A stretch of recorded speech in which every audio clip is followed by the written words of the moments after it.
Interface Video, in cooperation with Fairfield Federal, presents Fairfield Today. Brought to you by Fairfield Federal Savings and Loan, Fairfield Medical Center, Fair Hope Hospice and Palliative Care, the Frankie Smith Funeral Home, Fairfield County Adam H., Dagger Law, and the Fairfield County Board of Developmental Disabilities. Hello friends, and welcome to Fairfield Today. Good to have you with us. We're telecasting, taping, broadcasting from the lobby of Fairfield Federal downtown. Good to have you here. It's another beautiful day as we move closer and closer to the springtime here in Fairfield County. Looking forward to that. It's been perhaps our moments over the winter. We've really had a winter here, so we're all looking forward to the spring. And as we move into the spring, one of the things we talk about all the time are all the events that were sidelined for so long with COVID. Things, almost every organization had to put a brakes on to some degree, some more, some less. One of them that kind of got things halted out there was the great theatrical department at Ohio University, Lancaster, run by the wonderful guest we have on so many times, Victor Jones. It's always a pleasure to have Victor on. But today he's allowed us to talk to a couple of cast members on the musical. It is a musical? Or Roughly just speaking. a play? Okay, roughly speaking. Yeah. A couple gentlemen here that are in the Comedy of Tenors. That's a pretty cool name for that, a Comedy of Tenors, and it's going to be, starts Wednesday, March the 30th, and it runs through Sunday, April the 3rd. Several performances there, and we've got a couple of young men here who are cast members of that. To my immediate right is Connor Doherty. You're an alumni, guest artist. Yes. Good to have you back. And you play a couple of roles. We'll get into that. And to my far right is Kieran Bateman. You are a Ohio University student, actually a student out there right now, hoping to be an alumni someday. That would be, I guess, out there. You'd like that. Very nice. Very yes. nice, yeah. Let's hope. We're trying to achieve that. So again, these are a couple of cast members from A Comedy of Tenors. And I would mention that we can't see her right now, but behind the camera right now is the lovely Miss Abby Reeves. Abby is the stage manager. She has refused vehemently to come on and join us. These young men are more than happy to do us, but Abby is a sort of the silent partner here, although just watching how she does things, she's a very strong part. She has a lot to do with this. She keeps you guys geared up. I can see that right now. She's pretty good. I'd say she's the glue that holds us all together. Well, Yeah. and it's good to have her here. Good to have somebody with us like that. So let's introduce yourselves. Connor, tell us a little bit about yourself. I know you are truly an actor, somebody that's done this many times. What's your background? Well, I've studied at Ohio University for 5 years. I earned my BFA in acting there. Great. More recently, COVID hit me pretty bad, so for about a year I wasn't able to find any acting opportunities, but ever It since actually then, hit you yourself. Oh yeah, no. Really? You got it. Not the big COVID, but you actually had it. Oh no, I mean to say that COVID hit the acting yeah. industry. Yeah. I know, and talking to Victor, it really brought everything to a halt. Yeah, and but ever since then I've been working to find my own work. Okay. So I do dinner shows for the Columbus Dinner Detective. Just recently I've done some work with Actors Theater Columbus out in Schiller Park, and I've participated as an alumni guest at Ohio University Lancaster before. So it's good to be back. Good to be back with Victor. It's always a pleasure to have him. He's quite the hyped up kind of guy. I mean, Very he's the passionate. perfect guy. That's probably the correct word. He is so passionate and does so many things for the festival here and the other things. I'm sure you've been involved in a lot of these things, and he really keeps things moving here and comes up with many creative ideas and things to do. I'm sure. Well, we're glad you're back with us. Kieran Bateman is a student. What grade are you in out at Ohio University? I'm a sophomore. Sophomore at Ohio University. And is this your first foray into theater? This is my first ever stage play that I've ever been in, and wow, what an adjustment it's been. And I guess as an outsider looking in, I wonder, and we could ask Connor the same thing. What got you interested in whatever your major is? It's something else other than perhaps fine arts. What got you interested in perhaps doing a play, which is maybe out of your comfort zone? Well, if I may speak candidly, I only took a theater class because it was required for a fine arts credit. We've all taken those kinds of classes. We understand that. And Victor Jones actually emailed me asking me to audition for this production, Comedy of Tenors. and I felt happy that he had considered me, and so I went and auditioned, and here I am today. That's great. I mean, that's so you must have enjoyed the theater class. It was perhaps better than what you had anticipated. Yes, yes. I had always grown up around. Well, my brother had always been interested and active in the theater world, and so I had seen that and thought maybe I can do that. And it was definitely much more fun than I thought it would be. So this is your first one, and you play Henry Saunders. Tell us about that role. Who are you in the Comedy of Tenors? So my character, Henry Saunders, is the producer for an opera that he is producing in the setting of the play, okay, which is called The Three Tenors. And basically he's a very loud, very, you say brash sort of guy, who just sort of has to corral all these people he sees as fools. Like herding cats? Mm-hmm, yeah. Like herding cats. Yeah. So it's been fun for you so far? Oh, it's been a lot of fun. I've had a heck of a time. And Connor, you are actually two roles in this. You play Tito Morelli, who is a famous Italian tenor that's come to Paris for the the concert of the century. Yes. That Henry Saunders is producing, and he's ready to throw his hat into the arena when he mistakes his wife for having an affair with a man who's actually seeing his daughter.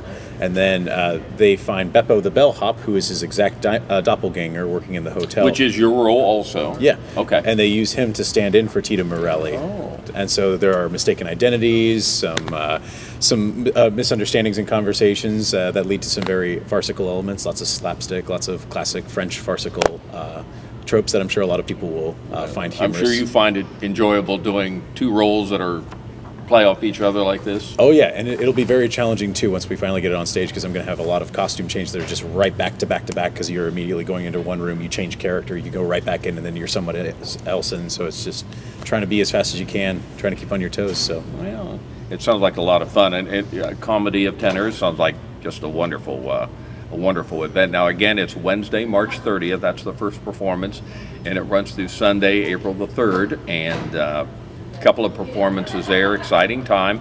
I was going to ask you too, Connor.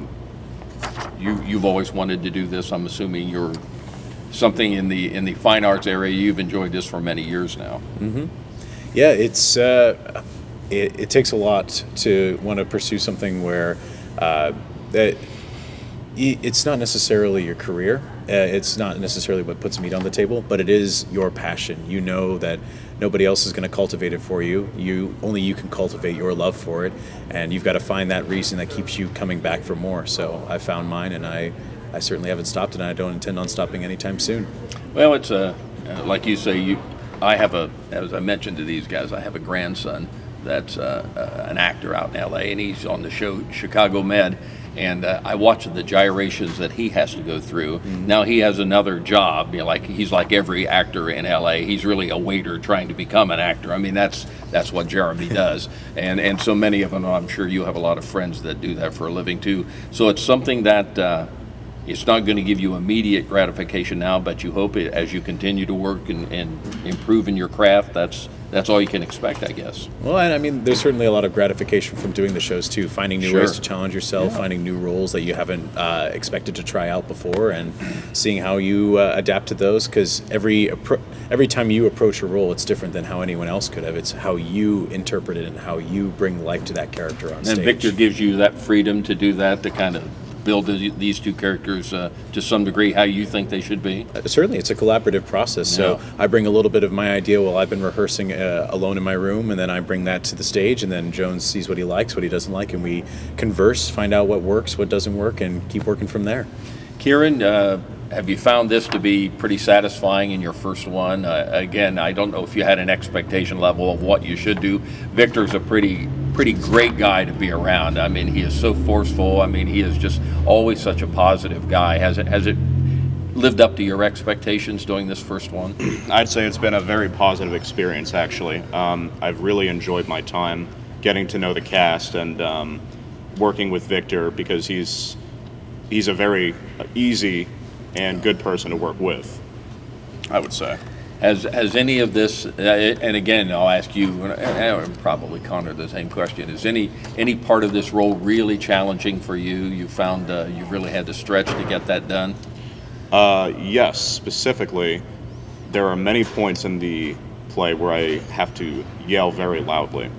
And even as somebody who I would consider myself to be naturally loud, it's still a little bit painful to have to stretch my vocal cords that much. I would say that's the hardest aspect of my character. Because even it's bigger than what you would normally think is big. Yeah. Yes, there's been many times after rehearsals where I'm driving home just massaging my throat because it hurts so much. And I would ask you the same thing. Is there any of the two roles that you have, is there any of them that you found, even somebody that's more of a professional like yourself, challenging? Well, I anticipate the constant changes are going to make it very interesting to work around. We haven't gotten to that part yet because we're still working our way through Act 2. Okay. But that's been a challenge, and also learning to sing in Italian for some of the tenor pieces that we've been singing is also very unique because, I mean, we're not native Italian singers, born and raised Americans, so you know. Yeah. I was going to ask, when you do your speaking parts, are they do you do those with an Italian dialect? Do you add that to it? Yes, I do a little bit here and there. Just a little bit. You got to get the rhythm of the speech together. Excellent. You got to learn how to put the words together and make it to sound authentic, you know. Yeah. And as the big guy, you've accomplished this much too. I thankfully don't have to speak in an Italian accent or anything like that. I don't even need to sing. I am the only person, correct, who does not need to sing, which I am very grateful for. And perhaps the cast is grateful for that too. Maybe Victor saw that in you. Maybe, You've got a great guy here, but everybody's got their limitations. We know that. Everybody does, and that just happens to be one of mine. Well, that's great. Connor, when you do this, you do mostly comedies? I don't gravitate towards any specific genre specifically, but any one of those genres you enjoy more than the others? I do love a good comedy. Yeah. But I mean, there are some tragedies here and there I like to gravitate towards. I mean, I'm a big fan of Shakespeare and his classic pieces like the Scottish play, Hamlet, and Othello, stuff like that. But I mean, I certainly seem to gravitate more towards that. Like with the dinner detective stuff that I do, it's very comedy, improv based, so a lot of fun. I've got Connor Doherty right here beside me. Far over there is Kieran Bateman, and you've had Victor multiple times. You know Victor probably inside and out. You know him. You've got him for the first time. Would you say this is really fun? Would you look, maybe I'll do this again sometime? Yes. Being an underclassman, you've got plenty of time. Certainly, yes. Given the opportunity, I would absolutely love to continue through my theatrical career, would you say? Yeah. Let's say career. Yeah, let's go with career. So this is a 3-act play. We're going to go with 3 acts. Is that, or is it 2? This is a 2-act. 2 acts. So you're only really up to Act 1 blocking and all that now. So you're still in that finite process of trying to work through this. Is it you do this every night? How does the schedule work for somebody when you're in a play like this? Well, as it stands, we are doing rehearsals on Tuesday and Thursday. Okay. And Fridays we usually set for the actual building of the stage and set. But in terms of personal preparedness, it's just a lot of reading over and over and memorizing the blocking for the acts. That's been a process, but I'm sure for somebody, a veteran like Connor, it's almost trifling. But I'm sure you still find some challenge in it too. I mean, nobody wants to do it wrong, so you want to give your best performance. Like you say, it's a lot on your own time trying to work this out. Just you alone trying to read it, worry about where you're going to stand. Yeah, no, the sheer quantity of lines in this one has been probably the highest I've had memorizing wise for quite some time.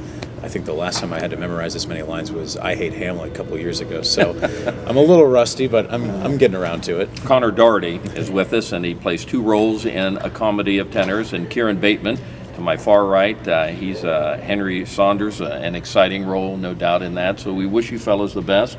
Thank Abby for joining us down here and kind of helping get everything going. So good luck on this. It's A Comedy of Tenors. It'll be Wednesday, March 30th. Through Sunday, April 3rd. You can get all the information, go on the Ohio University website. They've got everything on there. You can call the university and they'll tell you how to do all that, because tickets ahead of time, you want to get that and make sure. So it's good luck out there. We think it's going to be great fun. It always is. I mean, all the plays we've done, the comedies, everything is always so exciting. So good luck to you two on that. Have fun doing it, and maybe we can get you back for another play here soon. We'll have you both back again. Maybe we can get Abby on in the future. You never know. Huh? Hopefully. Would that be good? We'll see. Very good.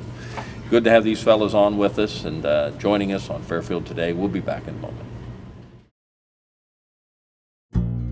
Fairfield Federal. When it comes to our customers and our community, we go above and beyond to help. Our people make the difference. We were retiring from Tucson, Arizona, and we made a retirement trip out around Ohio, having decided that's where we wanted to be. And we came across this town called Lancaster, and we fell in love with the downtown area, where the fountain is, and the memorials, and the flags, and all this stuff. And I looked around and I said, there's our bank right there. There's something to be said about a community bank in your hometown. Right. If you live in the community, you should do business in the community as much as possible. So it makes sense to bank with the community bank where you live. Fairfield Federal is the bank to be at. If you live in this town, or any town actually, you want to bank at a local home bank. The employees are happy here, they're conversant, customer service is through the roof. There's nothing more you could ask for. Personal or business banking, whatever you need, we take it seriously because we know you do. Stop by today at any of our 3 locations and see why the difference is clear. Fairfield Federal Savings and Loan specializes in banking that revolves around you. Member FDIC, Equal Housing Lender.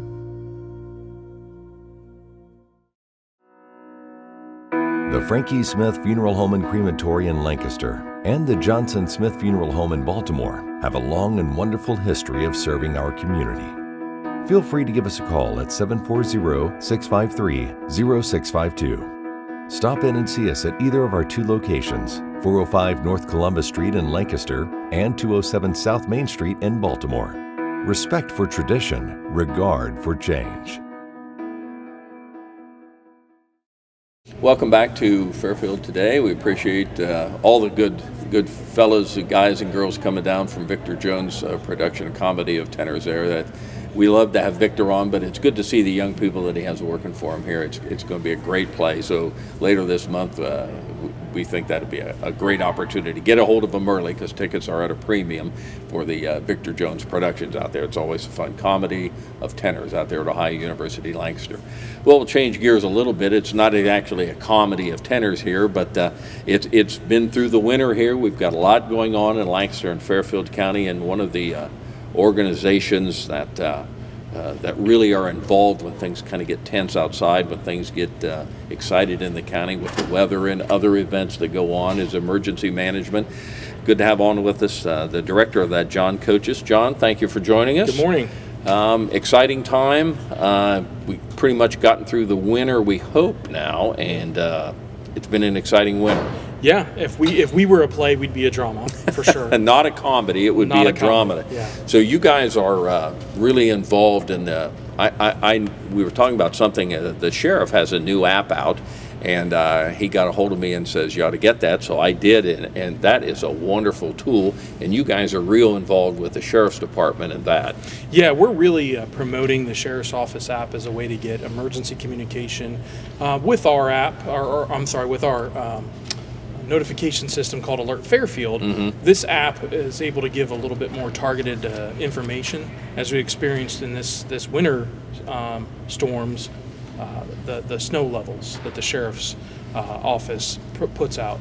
That snow emergency level is very important for people. Sure. It's a really good thing about knowing what's out there in the winter storm season. I know when I got up every morning when that was kind of, it was about a week of that going on here, and every morning when I'd get up, I'd go to that to find out what level, because that really, even for somebody that's retired like me for the most part, you need to know what might be open, what might not be open? Yeah. Where are we in the county? Because, I'm sure for people that have to drive maybe to Columbus or something like that, they need to know that. Yeah, absolutely. And what we're really trying to educate folks on is that it is a current status of the roads. It is what's happening now. We don't forecast. We don't call a snow emergency level because we see the storms coming in. You're not Jim Ganal. No, we cannot be wrong only half the time. That's right. So we really are giving a current status of the roads. The sheriff's office consults with the county engineer, the townships and cities, my office, just to get a current real world feel of what's going on, as well as all the deputies that are constantly on the road and keeping it aware what the situation is. So let's move backwards a little bit. We talk about the sheriff's app, and we'll talk about how you can get that, how you can get your information on there. But we've been through a very difficult time the last couple of years with COVID, and almost every guest that I have on has a story to tell about how COVID, because there's nobody that didn't get affected, some to lesser degrees, some to more. How has your office handled this last 18 months or so with COVID? Yeah, so we were probably the first to really start talking about it. Back in the really infancy of this, planning for it.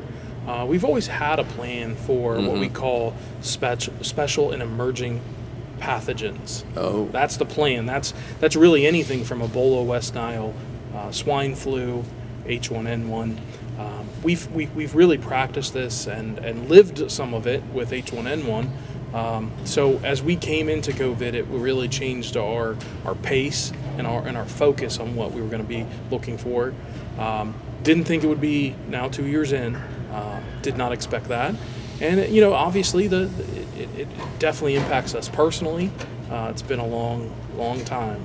Do you work pretty closely with Joe Ebel and the Fairfield County Health Department? Are you kind of in conjunction with them and just sharing information? Yeah, absolutely. As we transition from that time of everyone needs to be tested, and when we get into the everyone needs a vaccine, we really helped push the call center aspect of reaching out to our senior population first and making sure they had an opportunity to schedule an appointment. So in those months of early 21, we made something like 40,000 telephone calls to schedule your vaccine. That's before it became so prevalent that you could just make an appointment online. Right. Or in the early days, it was all them. It wasn't interactive so much. So we had upwards of 30 county employees taking time out of their schedule, come in and operate that call center. Wow. So we could reach out. But that was nonstop. It was nonstop, several weeks, almost about 6 weeks total that we had some form of that operation going. And then meanwhile, running that vaccine clinic at the mall or previous to that, the fairgrounds. And I was at both of those, and top-notch operations. Both were just, to me, in my little world of getting, my wife got her shots. First shot came through the fairgrounds. And what a piece of cake that was. Everybody worked so well. And that second one was out at the mall, again, very seamless. But I think when you're in that moment, boy, that is big, and you just don't know where the end is. I mean, you don't know. Yeah, and it gave us an opportunity to test some of the theories we've thought about with, those kind of those viruses that come around. We've had other plans where we have way more interesting ideas, but for this virus, this was the scenario that worked. Yeah, and again, you've been kind of beta testing that for a long time. If this comes, this is what we'll do. If A happens, we'll do B. And here it was. And you think you were pretty well geared up when it actually hit? We were. The only thing that we lacked for was the appropriate PPE, and now we all know what that means. 2 years ago, no one knew what that meant, but we weren't really ready for that. The system that nationwide we had revolved around isolated outbreaks of a virus, and that resources from the federal government would be pushed to that certain area, not knowing the impact would be nationwide. We just didn't have that stockpile available at the local level, state level. No one would. Now we will, for sure. Yeah, I was going to say there'll be a base minimum level you'll always keep ready to go. And that's what we do. We learn from every event. We create these lessons learned, whether it's an exercise, which is the best way to learn because it's a no-fault environment, or adapting as these incidents occur in the real world. John Coaches is with me. John is a director of the Emergency Management Agency in Fairfield County Agency, and I'm almost ashamed to say, John, that the only thing I knew about before I chatted with you, and I know what you do now, is the only thing I knew is that when hazardous material came through Lancaster or Fairfield County, you guys were involved in that and kind of told people what to do and what not to do involved in that. And then also you handed out the little green signs, yeah, which I have at my house. I got it from you back when you were down in the Job and Family Services building.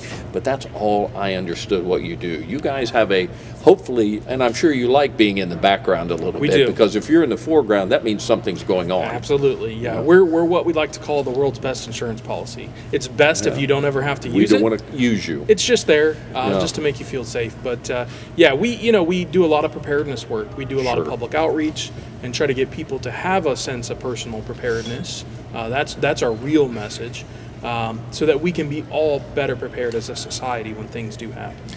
When traveling, do you help people with that and preparedness for that? Yeah, so one of our big pushes this year is preparedness while we're traveling. We've all not had the opportunity maybe to go on a lot of vacations here in the past couple of years. But now everybody's geared up to do that. We hope so. Sure. So, traveling preparedness is essentially being prepared like you're at home. But what I like to kind of compare it to is camping. You get ready for a camping trip. You make sure you have everything that you need to survive. Now, we're not asking people to stockpile their car with everything they need to survive, but some of the basics, just food and medicine that you require on a daily basis. So there's that adage of a rule of three. You need 3 minutes of air. You need water within 3 days, and you need food within 3 weeks. That's the worst case scenario kind of thing. But stockpile your car with a couple things that you may need. Make sure you have the medicines if you have to have an overnight trip or you might be stranded somewhere. Just that you take a precaution when you're traveling, because where all that comfort is at home, you're not typically having that on the road. So as you go out on vacation, just take a think about what you would need to survive. You're not home now. You can't maybe get anywhere right away. Absolutely, and we all know that there's supply chain shortages, our new favorite word or phrase this year. But as you go to another pharmacy, they may not have the medicine that you take. So you should take a little bit more thought into what you're doing when you go on a vacation. Now, you talked about COVID and how it affected you and how you kind of geared through that. Has the supply chain hit your office in any way? Yeah, absolutely. Really? We are. I do security items for the county as well, and we're looking at replacing cameras, and we have to think about that 12 to 18 months in advance because of the shortage in electronics, the shortage in just common items.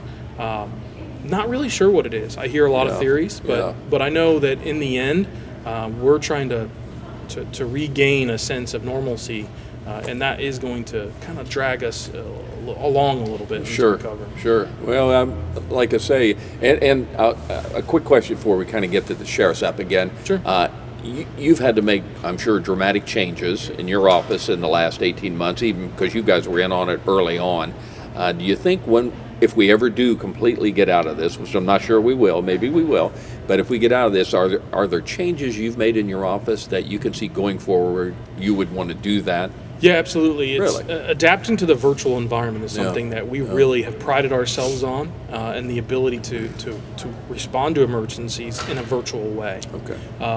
So we don't have people that are collected together. That was the reason for COVID. But I think now it actually allows us to respond a little bit quicker, a little bit more effectively.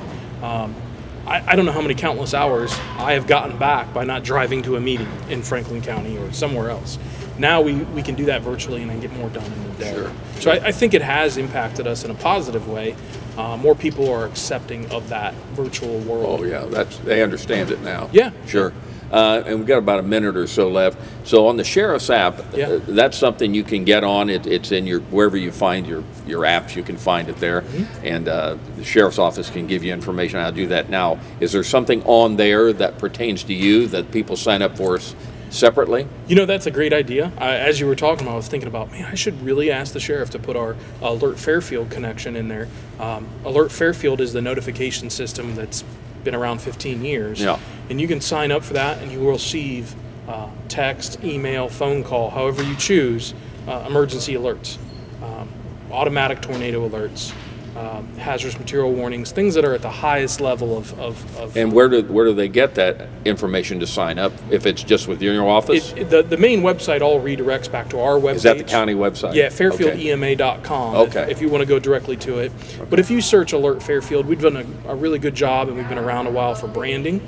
So if you just Google Alert Fairfield, you're going to land back into the sign-up page for our notification system. Well, John coaches with us here on from the emergency management standpoint in Fairfield County. I've had Joe Ebel on here in the same.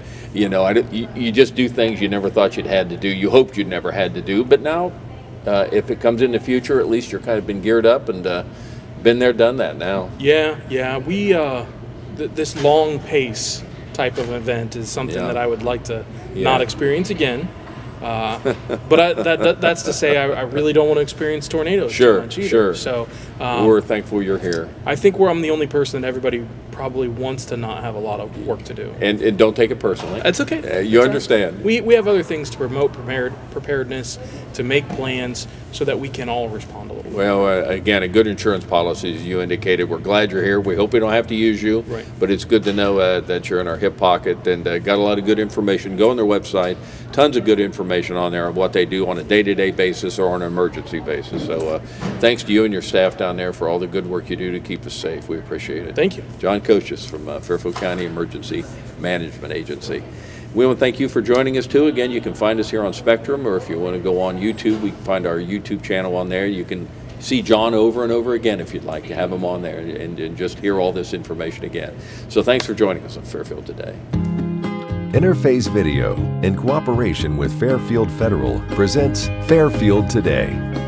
Brought to you by Fairfield Federal Savings and Loan, Fairfield Medical Center, Fair Hope Hospice and Palliative Care, the Frankie Smith Funeral Home, Fairfield County Adam H., Dagger Law, and the Fairfield County Board of Developmental Disabilities.